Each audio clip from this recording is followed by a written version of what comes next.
네, 한동안 외부에서 강사님들이 이렇게 오셔서 하시다 보니까 이 자리에 굉장히 오랜만에 서게 된 것 같습니다. 외부에서 좋은 목사님들이 오시면 또 특별한 은혜들이 있겠지만 또 내부에서 부교육자들이 이렇게 서면 좀 빨리 마친다는 그런 또 은혜가 있습니다. 기대하시고 말씀에 집중해 주시면 감사하겠습니다. 어쨌든 우리가 수요기도회를 좀 더 힘있게 만들어서 성도님들에게 이 코로나 시기에 너무나 어려운데 우리 성도님들에게 힘을 주자 하면서 여러 가지 컨셉을 정하고 또 외부 강사님들을 초청하고 이렇게 하고 있는데 3월 주제가 신앙의 기본이에요. 신앙의 기본기에 관한 겁니다. 그래서 여러분들은 신앙의 기본이라고 하면 무엇이 떠오르시는지 잘 모르겠지만 저는 신앙의 기본 하니까 성경이 가장 먼저 떠오르더라고요. 그래서 성경에 대해서 여러분들하고 말씀을 좀 나누려고 합니다. 여러분, 믿음은 들음에서 나고 들음은 말씀에 있습니다. 다시 말해서 성경에서 믿음이 나온다 하는 거예요. 그런 의미에서 성경은 우리의 신앙의 근간이고 원천입니다. 우리의 신앙의 뿌리가 성경에 있습니다. 사실 교회의 모든 문제들이 성경에서 멀어질 때 발생하거든요. 제가 지난주 온라인 수련회 할 때 소리를 너무 많이 질렀더니 목이 좀 잠겨 있습니다. 죄송합니다. 어쨌든 성경을 배격하거나 성경을 다르게 이해하면 이단이 되는 거예요. 그리고 성경을 왜곡하거나 성경을 오용하면 문제가 발생합니다.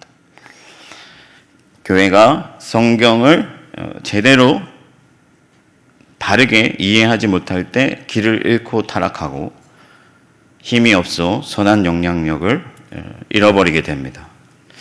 여러분, 우리가 개혁주의 신앙을 이어받았다 그렇게 말하는데요. 개혁은 다른 게 아닙니다. 개혁은 성경으로 돌아가는 거예요. 계속해서 성경으로 돌아가는 것이 개혁하는 것입니다. 어떤 교회는 교회를 개혁한다면서 목사, 장로, 집사가 없는 무직분의 교회를 세우겠다 하더라고요. 모두가 평등한 교회를 세우겠다. 모두가 집사요, 모두가 장로인 교회를 세우겠다. 여러분, 듣기에는 뭔가 좀 색다르고 개혁하는 것 같지만 그것은 앞으로 나아간 것이 아닙니다. 뒤로 물러선 것이, 후퇴한 것입니다. 하나님은 교회에 직분을 주셨어요. 성경에 없는 직분 혹은 성경적이지 않은 직분과 직분자가 문제이지 직분은 하나님의 선물입니다. 다시 말하지만 진정한 개혁은 성경으로 돌아가는 거예요. 종교개혁 자체도요, 성경으로 돌아가는 운동이었습니다. 제가 대학생들을 데리고 대구에 있을 때 독일에 갔습니다. 종교개혁자들의 발자취를 따라서 독일 탐방을 했어요. 그때 아이제나우 지역의 바르트부르크 성, 그러니까 루터가 종교개혁을 할 때 피신하여서 신약 성경을 번역한 성입니다. 제가 거기에 이 루터의 방에 가봤어요.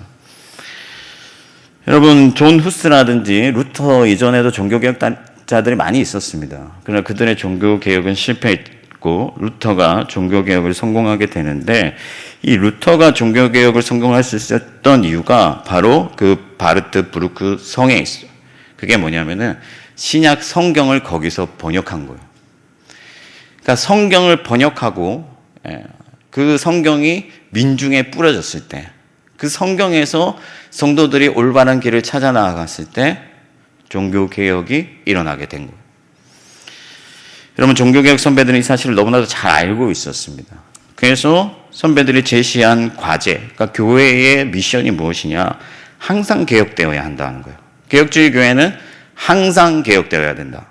그러면 여러분, 이 개혁이라는 것이 발전되거나 성숙되는 개념이냐, 아니면 시내마다 옷을 다르게 맞춰 입는 것이냐? 아니, 선배들이 제시한 항상 개혁은 주께서 이미 역사 속에서 온전하게 이루어 놓으시고 가르치신 그 사실, 그 내용으로 돌아가는 거예요. 회귀하는 겁니다. 예수님의 말씀으로 가는 거예요. 그래서 칼빈이 말한 것처럼 교회는 성경의 내용에 확고히 교회를 세우는 일에 게으르지 않아야 된다. 성경을 통해서 바른 신앙을 가지고 교회를 바르게 세워나가야 된다 하는 거예요. 여러분, 우리는 죄인입니다. 악한 본성이 있어요. 그래서 계속해서 중세 교회로 돌아가려는 가능성이 우리에게 있는 거예요. 중세 사람들과 우리가 다른 게 아닙니다. 그들만 타락할 수 있는 게 아니에요. 우리도 타락할 수 있어요. 그래서 우리는 계속해서 끊임없이 성경으로 돌아가서 성경에 반추하여 교회를 개혁해 나가야 된다. 여러분, 성경을 이야기할 때 우리가 가장 먼저 계시를 알아야 돼요. 성경이 곧 하나님의 계시이기 때문에 그렇습니다. 그럼 계시란 무엇이냐? 하나님의 나타내심이에요. 그러니까 하나님이 자기를 우리에게 알리신 것, 그것이 바로 계시입니다. 우리 인간은 죄로 타락했기 때문에 스스로 하나님을 알 자가 없습니다. 하나님이 보여주셔야 돼요. 하나님이 우리에게 나타나 주셔야 돼요. 그래야 우리가 하나님을 알 수가 있어요. 스스로 하나님을 알 만한 자가 우리 중에는 아무도 없다 하는 거예요. 그래서 하나님께서 친히 자기 능력으로 우리에게 자기를 나타내신 것을 계시다 이렇게 얘기를 하는데, 그러면 하나님께서 뭔가 자기를 과시하려고 하시느냐, 자기를 뽐내려고 하시느냐, 요즘 속된 말로 관종이냐, 아니다 하는 거예요. 하나님의 계시는 분명한 목적이 있습니다. 무엇이겠습니까? 바로 구원입니다. 하나님은 사람들을 구원하시려고 자기를 우리에게 나타내신다 하는 거예요. 하나님을 아는 자가 곧 구원을 받게 됩니다. 물론 세상 가운데는 일반적으로 계시가 있습니다. 바울도 만물에 하나님의 신성이 깃들어 있다 그렇게 말씀했어요. 무슨 말이냐면, 우리가 미술관에 가서 미술 작품을 보면 그 미술 작품을 그린 작가의 어떤 세계관과 재능을 우리가 엿볼 수 있잖아요. 그런 것처럼 이 만물 가운데 어떤 하나님의 신성, 그리고 하나님의 지혜, 하나님의 재능, 하나님의 성품이 깃들어 있다 하는 거예요. 그러나 이 세계가 죄로 말미암아 하나님의 저주를 받았기 때문에 충만한 빛을 잃어버렸어요. 결정적으로는 우리 인간이 죄인이기 때문에 죄로 타락하여서 영적인 시각을 잃어버렸어요. 소경이 되었다. 하나님이 세계 가운데 나타났으나 보지 못한다 하는 거예요. 요즘 요한복음을 우리가 계속해서 새벽마다 묵상하고 있는데, 예수님께서 바리새인들을 소경에 비유하신 이유가 여기에 있습니다. 알만한 것이 나타났으나 보지 못한다. 희미하게 보이지만 안다고 할 수 있을 정도로 뚜렷하게는 볼 수 없다는 겁니다. 그래서 칼빈은 이것을 영적인 약시다. 너무나도 희미하게 보이지만 알 수 없다. 실체를 보지 못한다 하는 것이죠. 그래서 우리 인간들은 하나님의 구원을 얻기 위한 보다 특별한 계시, 일반 계시를 넘어서서 우리를 구원으로 이끌어줄, 하나님을 만나게 해줄, 하나님의 나라로 초청해줄 특별한 계시가 필요하다 하는 거예요. 그리고 그 계시가 없이는 결코 그 누구도 하나님을 만날 수가 없고 하나님을 알 수도 없고 하나님께로 나아가지도 않는다 하는 거예요. 감사한 것은 하나님이 세상을 사랑하셨다 하는 것입니다. 그래서 하나님은 자기 사람들을 구원하실 목적으로 오랜 시간 동안 다양한 방식으로 자기를 나타내셨어요. 보여주셨어요. 찾아오셨습니다. 수많은 사람들을 불러 모시고 그들과 관계하시면서 그들을 통해서 하나님의 나라를 일으키셨어요. 많은 사건들과 많은 어떤 계시들을 통하여서 우리를 위한 밑그림을, 구원을 위한 밑그림을 그려주셨습니다. 그리고 마지막에는 오늘 우리가 본문에 읽은 것처럼 예수 그리스도, 곧 하나님이신 그분을 세상에 보내셔서 연약한 아기의 모습으로 태어나게 하시고, 그것도 모자라 그분을 십자가에 못 박아 하나님의 사랑을 우리 가운데 확증하셨다. 그래서 계시를 완성해 주셨다. 이제 누구든지 십자가에 달리신 예수 그리스도를 보는 자들마다 하나님의 사랑을 확실히 안다 하는 것입니다. 예수께서 완전하고 분명하게 우리 가운데 나타내신 그 특별한 계시를 받는 자마다, 보는 자마다 구원을 얻게 되고 하나님께로 나아가게 된다 하는 거예요. 예수 그리스도가 없이는 계시도 없습니다. 그래서 예수님께서 제자들에게 말씀하시기를, 선진들이 보고자 하였으나 보지 못하였고 듣고자 하였으나 듣지 못하였다. 진리는 비밀이었고 감추어졌었고 숨겨져 있었습니다. 그러나 예수님이 오심으로 실체가 드러난 것이죠. 그래서 예수님께서 밭에 감추인 보화다. 하나님의 나라는 밭에 감추어져 있는 보화와 같다. 그렇게 말씀하셨죠. 감추어져 있었으나 이제 예수님에 의해서 우리 가운데 발견되는 것이죠. 사실은 예수 그리스도가 곧 하나님의 말씀입니다. 그래서 말씀이신 예수 그리스도가 이 땅에 오셨는데 요한은 말씀이 육신이 되사 그렇게 묘사하고 있는 것이죠. 말씀이신 하나님이 우리 눈에 보이는 육체가 되신 거예요.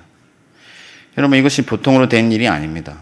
우주의 창조자이신 거룩하고 존귀하신 하나님께서 친히 흙을 입고 이 땅에 오셨다.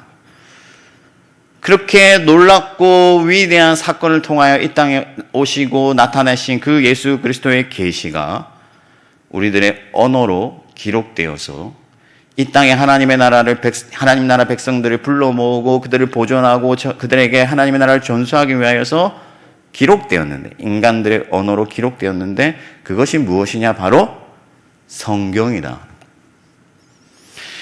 그러므로 여러분, 이 성경이 얼마나 귀하고 감사합니다. 여러분, 성경은 어떤 신학자가 말하기를 성경은 하나님의 땀방울이다. 여러분, 하나님은 땀 흘려 농지를 기경하는 농부처럼 오랜 세월 자기 지혜와 능력으로 공을 들이셔서 이 성경을 정성껏 써내려 가셨어요. 긴 시간이 지났고 수많은 사람들을 하나님께서 불러 모으시고 그들을 하나님의 미랄이 되게 하여 주시고 그들의 믿음의 씨앗으로 말미암아 하나님의 나라의 기초를 세우시고 그 기초 위에 예수 그리스도를 보내시고 그 예수 그리스도라는 언약 위에 구원을 성취하신 거예요. 그리고 그 구원을 우리에게 전수하시기 위하여 성경을 주셨습니다. 여러분, 이 성경에는 수많은 사람들의 피와 생명이 녹아져 있습니다. 아브라함, 이삭, 야곱, 요셉, 모세, 여호수아, 기드온, 사무엘, 다윗, 이사야, 다니엘, 요나와 말라기까지 수많은 믿음의 사람들의 피와 땀이 녹아져 있습니다. 그리고 독생자 예수 그리스도의 피가 녹아져 내려져 있습니다. 하나님께서는 독생자 예수를 갈아서 성경에 부으셨다. 여러분, 그래서 성경은 그냥 보통의 책이 아닙니다. 딱딱한 책이 아니에요. 성경은 절절하고 뜨거운 책이다. 성경에는 하나님의 마음이 녹아져 있고 성경에는 하나님의 간절함과 절박함과 우리를 향한 그분의 간절한 부르심이 새겨져 있습니다. 성경의 문을 열 때 우리는 우리를 너무나도 사랑하셔서 독생자 예수 그리스도를 주신 그 하나님의 간절함을 느끼게 되고 강렬한 사랑으로 우리에게 다가오시는 그 하나님을 만나게 되는 줄 믿습니다. 이제 여러분, 우리가 어떻게 해야 되겠습니까? 성경을 펴고 그 사랑의 하나님을 만나야 될 줄 믿습니다. 그러면 이 성경이 우리에게 하나님을 나타내고 그 하나님을 만날 때 우리가 구원을 받을 수가 있는데, 이 성경이 우리에게 증거하는 그 하나님에 대한 두 가지 핵심이 있는데 그것이 무엇이냐? 첫 번째는 하나님이 누구이신가 하는 거예요. 그 하나님이 과연 어떤 분이신가 하는 겁니다. 여러분, 하나님은 영이십니다. 하나님은 거룩하시죠. 하나님은 존귀하시고 하나님은 지존하시고 하나님은 전능하십니다. 우리가 이 사실들을 어디에서 알 수가 있습니까? 어디에서 경험할 수가 있고 어떻게 만날 수가 있습니까? 성경에 기록되어 있습니다. 성경을 통해서 우리는 하나님을 만나고 하나님을 배우고 하나님을 사랑합니다. 마치 아들이 그의 사랑하는 아빠를 경험하는 것과 같아요. 성경의 문을 열면 아빠 하나님이 우리를 찾아주십니다. 방문해 주십니다. 그래서 아빠를 만나게 돼요. 경험하게 돼요. 요셉이 그의 형들에게 하나님이 이제 여러분들을 돌보십니다 라고 말했을 때 여기서 돌본다 하는 것은 방문하라 하는 거예요. 하나님 찾아오신다. 여러분, 제가 퇴근하고 집에 가서 문을 열면요, 집 문을 열면 달려 나오는 사람이 있습니다. 누구겠습니까? 우리 아들입니다. 아들이 아빠 하면서, 아직까지는 좋아요. 아직까지는 괜찮아요. 저희 아들이 초등학교 5학년인데 아직까지는 아빠 하고 뛰어나옵니다. 왜 그렇습니까? 아빠가 좋으니까. 지금까지 경험한 그 아빠가 좋은 거예요. 그러니까 그 아빠를 향해서 달려나오는 것이죠. 그러한 만남이 이루어지는 곳이 어디냐면, 그 현장이 어디냐면 성경이에요. 우리 좋으신 하나님을 그 가운데서 만나는 곳입니다. 여러분, 요즘 코로나 때문에 여러분들의 삶의 형편이 너무 어려울 것이라고 생각합니다. 감히 제가 그것을 다 추측하기는 어렵습니다. 근데 저도 어려운 시절이 있었어요. 대학원 다닐 때 밥을 잘 먹지도 못하던 그런 시절이 있었습니다. 정말 힘들었어요. 새벽에 고픈 배를 움켜쥐고 기도하는데, 하나님께 기도하는데, 그때 묵상한 말씀이 뭐냐면은, 여호와는 나의 목자시니 내게 부족함이 없으리로다. 배는 고프고 상황은 변한 게 없지만 우리 아버지를 성경을 통해 만날 때 얼마나 좋은지, 얼마나 감사한지. 여호와 하나님이 내 목자시니 나를 먹이시고 나를 인도하시니 내게 부족함이 없구나. 여러분, 하나님 말씀 가운데서 좋으신 아버지를 날마다 경험하시기를 축복합니다. 두 번째는 뭐냐면은, 그 하나님이, 그 아버지 하나님이 우리에게 요구하시는 게 뭔가요? 무엇을 기대하시는가? 그것을 알려주는 거예요. 여러분, 사실 이 두 가지는 연결되어 있어요. 하나님이 어떤 분이신가를 알면 사실은 하나님을 어떻게 섬겨야 할지를 알게 됩니다. 제가 아는 그 어떤 목사님이 오랫동안 어머니가 떨어져 살았는데, 아버지가 일찍 돌아가시고 어머니와 떨어져 살았는데, 그래서 어머니께 효도할 목적으로 열심히 공부했대요. 공부하고 좋은 고등학교, 좋은 대학 나와가지고 이제 월급을 타서 집에 가서 어머니에게 선물을 잔뜩 사가지고 이제 집으로 찾아간 거죠. 그래서 어머니가 너무 좋아할 줄 알고 찾아갔는데, 어머니가 아들아, 사실 나 이런 거 필요 없어, 그렇게 얘기를 하더라고요. 그래서 너무 당황해가지고, 그럼 엄마가 뭐가 좋아? 다른 걸 뭘 사줄까? 이렇게 했더니, 그게 아니고 한 가지 부탁이 있어. 뭔데? 얘기를 해봐. 그랬더니 그 어머니가, 아들아, 이런 거 말고 자주 좀 와. 그렇게 얘기를 하더라고요. 자주 좀 와. 어머니의 기대는 자기가 생각했던 것과 달랐던 거예요. 여러분, 하나님이 우리에게 무엇을 기대하시는지를 알지 못하면 우리가 하나님을 섬길 수가 없어요. 제대로 섬길 수가 없습니다. 성경에는 하나님께서 우리에게 기대하시는 바가 아주 분명히 구체적으로 나타나 있습니다. 특별히 십계명에 언약하시면서 하나님은 우리에게 무엇을 원하시는지를 분명하게 구체적으로 알려주셨어요. 하나님은 제사를 원하지 아니하시고 인애를 원하세요. 그것이 하나님의 요구입니다. 그러므로 여러분, 성경을 읽을 때는요, 하나님이 내게 기대하시는 바가 무엇인가 묵상하면서 읽고 그 가운데서 하나님을 알고 그 하나님을 섬겨야 되는 거예요. 제가 오랜만에 이 강단에 서니까요, 작년 8월에 제가 여기 수요기도회, 그러니까 서울시민교회 처음으로 와서 이제 부임하기 전에 설교할 때가 갑자기 생각이 납니다. 지금하고 비슷했어요, 분위기가. 좀 이랬습니다. 그래서 얼마나 두렵고 떨리든지요. 제가 올라와서 좀 긴장을 풀려고 할렐루야 이렇게 했습니다. 반응이 없었어요. 긴장이 더해졌습니다. 그렇게 이제 설교를 어떻게 마치고 고향으로 내려가가지고 기도를 하는데, 여러분, 너무 두렵지 않습니까? 잘할 수 있을까? 내가 갈 수 있을까? 잘할 수 있을까? 뭐 여러 가지 생각이 들죠. 서울로 간다면 그곳에서 나는 제대로 적응할 수 있을까? 이렇게 지치고 힘든데 또 다시 일어날 수 있을까? 그런 생각들을 하게 됐습니다.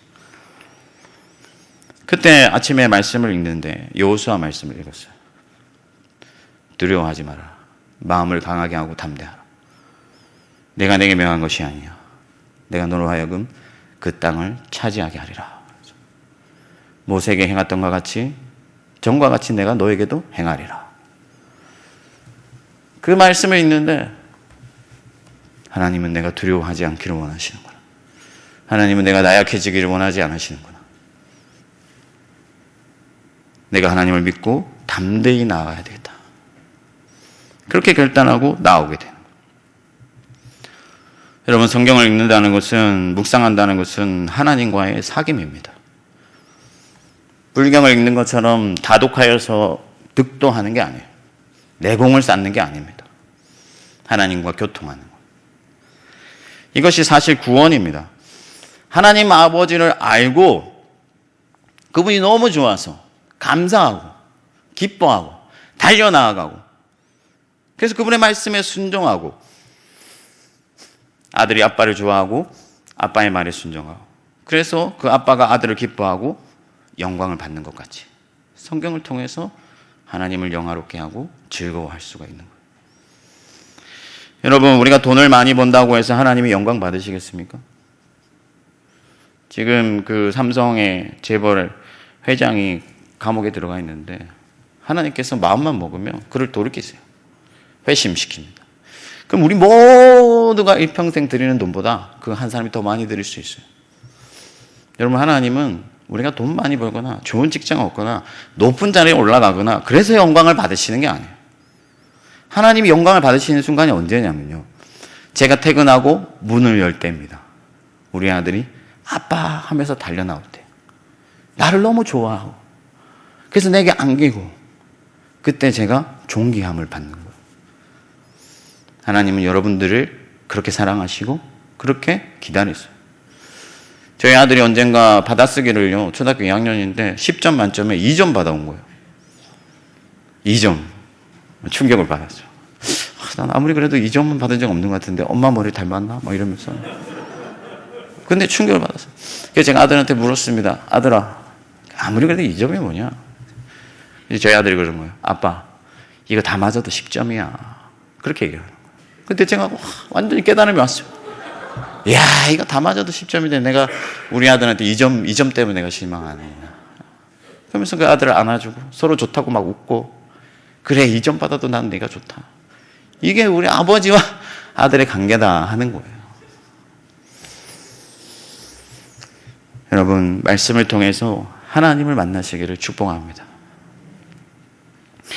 시간이 많이 갔기 때문에 여러분, 하나님의 말씀의 은혜를 누리는 방식에 대해서 말씀드리겠습니다. 크게는 2가지, 또 작게는 3가지가 있는데, 첫 번째는 하나님의 말씀의 은혜를 받는 수단은 설교입니다. 교회의 공적인 설교예요. 이것은 하나님의 말씀을 바르게 해석하여서 교회가 공적으로 선포하는 하나님의 말씀입니다. 그 말씀 가운데서 하나님은 자신을 나타내세요. 근데 여러분, 우리가 여기서 오해하지 말아야 될 것은 목사의 말이라고 해서 곧 하나님의 말씀이 되는 것은 아니다 하는 거예요. 그가 참된 진리, 하나님의 말씀을 바르게 해석하여서 들려줄 때에만 그것이 진정한 하나님의 말씀이 된다 하는 거예요. 그래서 교회는 항상 바르게 분별하는 자세를 가져야 됩니다. 여러분, 청중과 목사는 상호작용이 일어나요. 여러분이 듣고자 하는 그 말씀을 결국에는 듣게 되어 있습니다. 바른 하나님의 말씀, 진실한 말씀, 그 말씀을 갈망하면요, 설교자들은 그 말씀을 향해 나아갑니다. 2번째는 묵상입니다. 여러분의 삶 속에서 날마다 먹는 말씀의 양식, 영의 양식이죠. 베레아 사람들이 말씀을 간절한 마음으로 받고 날마다 묵상하였다, 연구했다, 그렇게 되어 있습니다. 여러분, 복이 있는 사람은 여호와의 말씀을 주야로 묵상하는 사람이에요. 주야로 묵상하는 사람. 밤낮 없이 그 말씀이 좋아서 그 말씀을 곱씹고, 그래서 그 말씀이 내 삶에 적용되고 그 말씀이 내 생활에 녹아져서 내가 말씀의 사람이 되는 거예요. 그 사람이 바로 복 있는 사람이다. 여러분, 말씀을 읽고 묵상할 때는 이것이 기계적이 되거나 자의적이 되지 않도록 주의해야 됩니다. 이 두 가지를 조심해야 됩니다. 기계적이 된다는 건 습관이 되는 거예요. 그냥 읽고 지나쳐 가는 거예요. 자의적이 된다는 것은 나의 필요에 따라서 내가 받고 싶은 대로 받는 거예요. 이 두 가지를 조심해야 돼요. 살아계신 하나님 앞에 겸손히 무릎 꿇고 사랑하는 내 하나님이 오늘 내게 무슨 말씀을 하실까? 그 말씀에 귀를 기울이는 마음으로 학자의 영을 주시고 학자와 같이 깨닫게 하여 달라고 기도하는 마음으로 하나님 앞에 날마다 엎드릴 때 그 말씀 가운데서 풍성한 은혜를 누리게 될 줄 믿습니다. 그리고 마지막으로는 기도입니다. 하나님이 우리 마음에 소원을 두고 행하신다, 그렇게 했습니다. 선한 소원이 있어야 돼요. 그래서 제가 청년들에게 항상 묻습니다. 기도 제목이 뭐냐? 없는데요. 그럼 땡이요, 땡. 꽝입니다. 하나님은 우리 마음에 선한 갈망을 부어주세요. 왜? 아버지가 살아계시고 그 아버지가 내게 무엇이든지 네가 구하는 것마다 내가 듣고 행하리라 하셨기 때문에 우리 마음에 선한 갈망을 주시고 그 갈망을 통해서 역사하시는데 그 마음이 어디서 나와야 되느냐? 말씀에서 나와야 된다. 말씀을 읽고 묵상하다가 하나님이 내게 주신 은혜가 있을 때 하나님, 이 은혜를 제게 해주십시오. 내가 이와 같이 되게 해주십시오. 그렇게 갈망해야 된다는 거예요. 그러면 하나님께서 반드시 이루어 주십니다. 왜 그렇습니까? 말씀은 약속이기 때문에 하나님은 약속하신 바를 반드시 이루어 주시는 분이신 것을 믿으시기 바랍니다.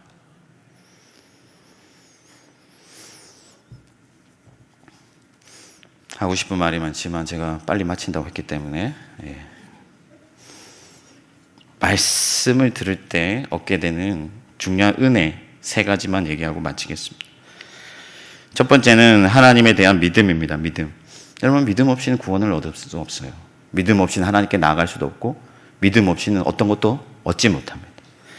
말씀에서 믿음이 주어지는 거예요. 그럼 그 중요한 믿음을 여러분들이 계속해서 놓치겠습니까? 말씀으로 돌아갈 때 우리는 믿음을 얻게 되고 그 믿음으로부터 모든 것이 나오는데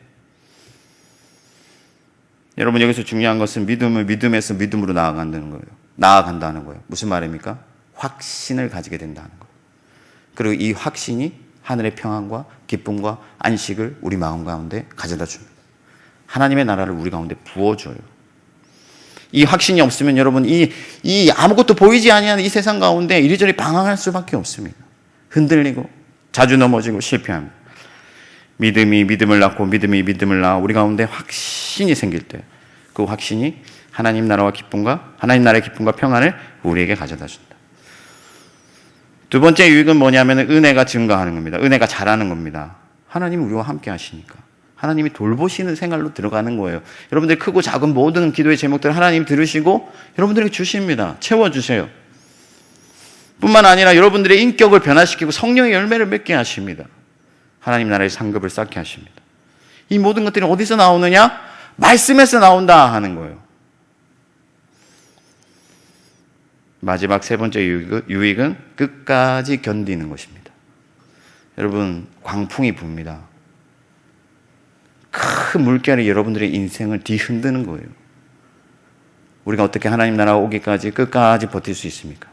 말씀 위에 우리의 신앙과 우리의 삶과 우리의 인격과 우리의 생활을 세울 때 하나님께서 우리를 붙잡으시고 우리가 말씀을 붙잡는 것 같지만 사실은 그 말씀이 우리를 붙잡았어.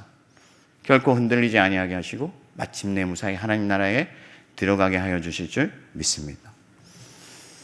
말씀을 정리하겠습니다. 제가 언젠가 아주 오래전이에요.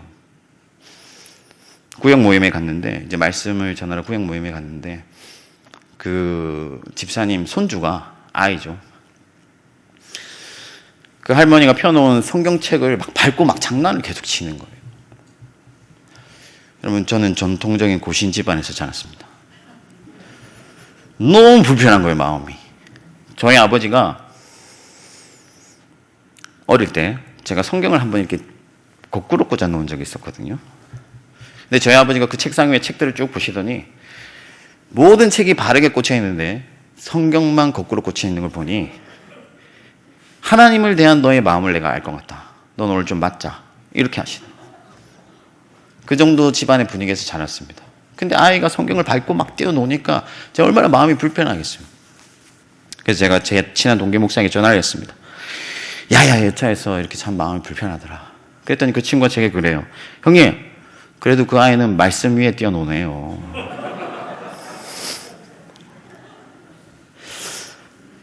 그러면서 이야기를 들려주는데, 자기가 고등부 담당인데 이제 교회 고등부 예배를 마치고 성경 공부 시간을 만들었대요. 아이들하고 성경을 좀 공부하려고.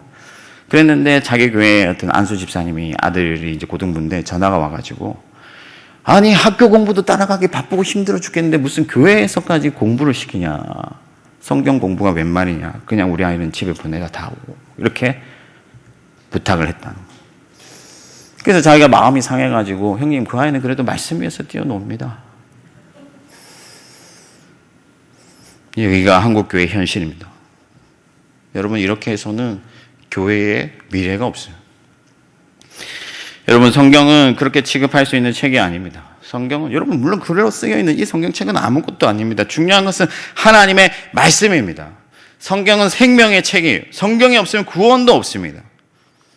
성경은 하나님의 간절한 마음이요, 피 흘림입니다.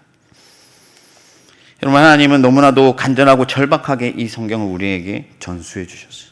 수많은 순교자들이 피를 흘렸습니다. 지금도 피를 흘리고 있습니다.